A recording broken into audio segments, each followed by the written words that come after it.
மேற்கு வங்க மாநிலம் ரங்கபாணி என்ற பகுதியில் தான் இந்த விபத்து என்பது ஏற்பட்டிருக்கிறது. கஞ்சன்ஜங்கா விரைவு ரயில் என்பது நின்று கொண்டிருந்த போது அதன் பின்பக்கமாக ஒரு சரக்கு ரயில் மோதியதில் 5 பெட்டிகள் சேதமடைந்திருந்தன. அதிலும் குறிப்பாக பின்பக்கத்தில் இருந்த 3 பெட்டிகள் என்பது மிகவும் பலத்த சேதமடைந்ததால் அந்த அந்த பெட்டிகள் என்பது தண்டவாளத்தை விட்டு வெளியேறி கீழே கவிழ்ந்தன. இதனை அடுத்துதான் அந்த பகுதியில் உடனடியாக மீட்பு பணியை மேற்கொள்வதற்கான விரைந்து ரயில்வே துறை என்பது நடவடிக்கை எடுத்து வந்தது.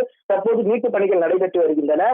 காயமடைந்தவர்கள் பலரை மீட்டு அவர்கள் அருகில் இருக்கக்கூடிய மருத்துவமனைக்கு அனுப்பி வைக்கப்பட்டிருக்கின்றனர். அதே நிலையில் பார்த்தோம் என்றால் முதல் கட்டமாக 4 பேர் உயிரிழந்ததாக தகவல் என்பது கிடைக்கப்பட்ட நிலையில் தற்போது உறுதிப்படுத்தப்பட்டிருக்கிறது 5 பேர் உயிரிழந்திருக்கிறார்கள் என்ற தகவலை ரயில்வே துறையானது தெரிவித்திருக்கிறது. அதே வேளையில் அவசர கால எண் என்ற ஒரு எண்ணையும் ரயில்வே துறையானது வெளியிட்டிருக்கிறது. அதன்படி 2 எண்கள் அவர்களுக்கு கொடுக்கப்பட்டிருக்கிறது. மேலும் இந்த விபத்தை பொறுத்த வரைக்கும் பார்த்தோம் என்றால் நின்று கொண்டிருந்த இந்த விரைவு ரயிலில் தான் பின்பக்கமாக இந்த சரக்கு ரயில் மோதிதான் விபத்து என்பது ஏற்பட்டிருக்கிறது. இது தொடர்பாக ஏற்கனவே ரயில்வே துறை அமைச்சரான அஸ்வினி வைஷ்ணவ் ஒரு தகவலை வெளியிட்டிருந்தார். குறிப்பாக எதிர்பாராத விபத்து நடைபெற்றுள்ளது.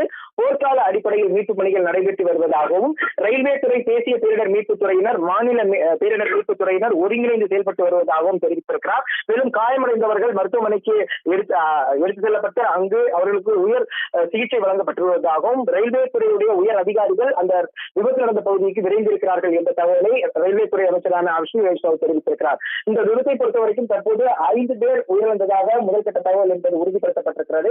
தற்போது மீட்பு பணி நடைபெற்றுள்ளதால் இந்த உயிரிழப்பு அதிகரிக்கலாம் என்ற ஒரு அச்சமும் என்பதும் ஏற்பட்டிருக்கிறது. அதே வேளையில் காயமடைந்தவர்களுடைய எண்ணிக்கை என்பது தற்போது கொடுக்கப்படவில்லை. அதிக அளவிலான பயணிகள் காயமடைந்திருக்கிறார்கள். எனவே மீட்கப்பட்டவர்கள் உடனடியாக அருகில் இருக்கக்கூடிய மருத்துவமனைக்கு எடுத்துச் செல்லப்பட்டு சிகிச்சை வழங்கப்பட்டு வருகிறது அவர்களுக்கு.